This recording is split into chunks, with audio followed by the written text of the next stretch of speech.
Netflix stops tagging Dahmer series LGBTQ after criticism.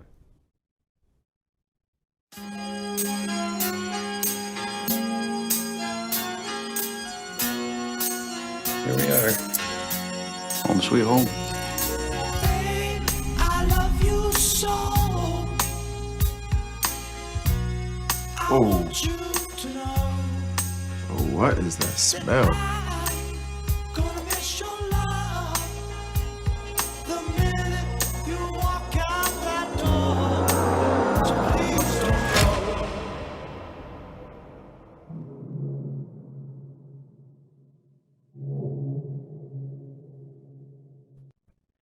Netflix has removed the LGBTQ tag from its series about serial killer Jeffrey Dahmer after many online commenters objected.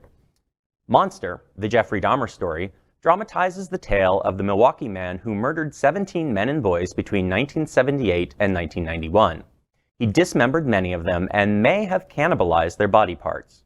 He was arrested in 91 and was killed in prison by a fellow inmate in 1994. The Netflix show stars Evan Peters, as Dahmer. The show has been criticized as adding to the trauma of the victims' families and friends, as well as associating the crimes with gay identity. Numerous commenters on social media had denounced the streaming service for labeling the series LGBTQ. A viral TikTok post by user Liz the Lesbo remarked, quote, "I mean, I know it's technically true, but this is not the representation we're looking for," end quote. Another user named Quentin Reviews said, quote, "Imagine clicking on the LGBTQ category and this is what you get," end quote. LGBTQ plus Milwaukee residents have said there's no justification for a series recounting Dahmer's crimes. Drag performer BJ Daniels told TV station WISN, quote, "I feel like it fetishizes this whole horrible moment in Milwaukee history. It shouldn't be looked at it this way. It feels completely wrong. It's disturbing the graves of victims." So I am loving this series. My boyfriend is absolutely, totally into it as well. And we've had pictures sent to us comparing him to Jeffrey Dahmer, which is a little freaky. Apparently they look alike. Oh no. That's very freaky, and that I will not be watching it because that is disturbing to me. I just don't like anything that's sort of horror. Like I hate the whole October 31st and all the horror shows that are on. So I'm definitely not watching this, and I agree that it is pretty traumatizing. If you see it under the LGBTQ label, you think you're going to see more of a romance or a life story, and then this pops up, and if you're young and you're just starting to get an idea, this could scare the living daylights out of you. But that's true. And I'm not sure why they would label this as LGBTQ. I'm not sure why that. I understand that this was a gay, a man who identified as a gay person, but I look at him more as someone that's troubled. Maybe he was abused, and this was his way of acting out what happened to him.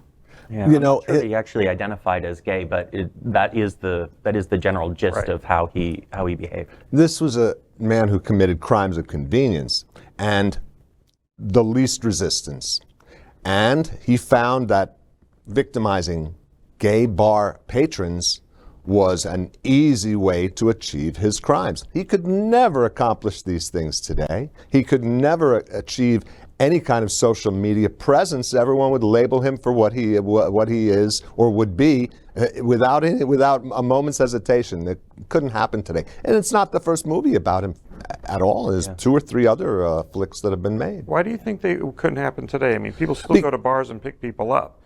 You know, and there's still vulnerable people that are willing to go with other folks. And someone like him, you don't know that he's committed this crime because that's what the serial killers do. They do these things and then go quiet for a while and then come back and do it again.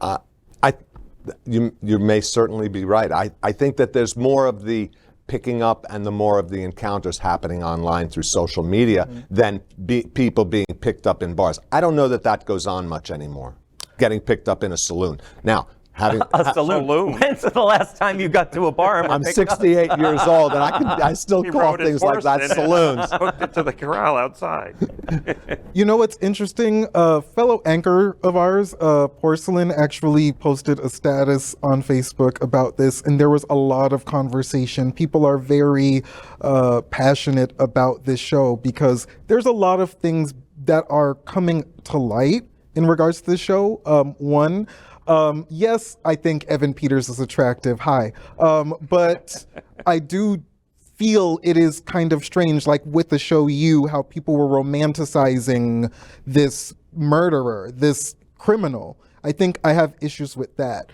Also, I'm kind of on the fence because I do feel like this is a part of our history. I do feel like this is something we need to know occurred. And I do think that even with hookup culture, even with apps, I think we have to be more careful. I've always felt that we've put ourselves too much at risk, not even knowing the people that we're going home with. And people are still getting robbed. People are still getting mugged. People are still getting sexually assaulted when they pick people up. So I think we do have to take this very seriously.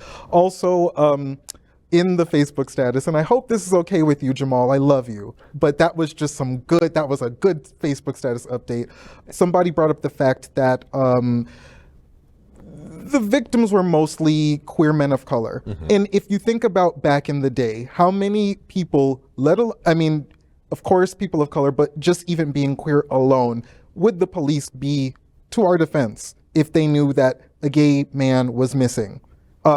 That's why I think it might be a little bit different today, because they know if a queer person or a person of color goes missing, we're coming for the police. They already know. That is a strong subplot to the whole thing, which is the police. Ignored the family members of the victims. And one individual who actually did manage to leave that apartment and was trying to get away, but had been drugged. And from a previous movie I saw, the police they just wrote it off as a domestic disturbance, and you guys have to work it out amongst yourselves. And they sent them on his way.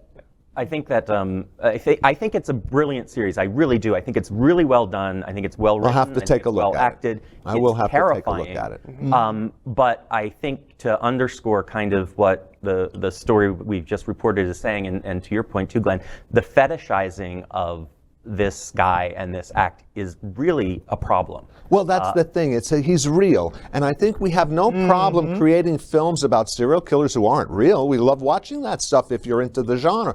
But the problem here, and the same with Mr. Gacy's films, this guy is real, and you don't want to even give his name any kind of glory or glorification. Yeah. And the movies that are of fantasy, yes, we love that stuff. But I think the fact that this guy actually existed and actually committed these acts makes it almost, I can see where some people would find it unwatchable. Yeah. So I would just, one last thing on that is, I think it's just as dangerous now with the apps, and almost in some ways more dangerous because no one sees who you leave with. Absolutely. On the app, you go to someone's house, no one knows that you're there necessarily, and you could easily disappear, get caught up in somebody who's visiting town, and you just assume, oh, that's a hot guy, but you get there, may not even be the person that was in the picture. Right. So that can be really scary, but we're going to move on. LGBTQ plus news is vital for our community and for the broader world as a whole. We have enough enemies at Fox News. Tucker, Sean, and Laura are loud. We need passionate allies. Happening Out Television Network, Queer News Tonight, and It's Happening Out are literally out of the closet and into the headlines. Our community needs your support. Like this broadcast and subscribe now to ensure the growth of the entire LGBTQ plus community.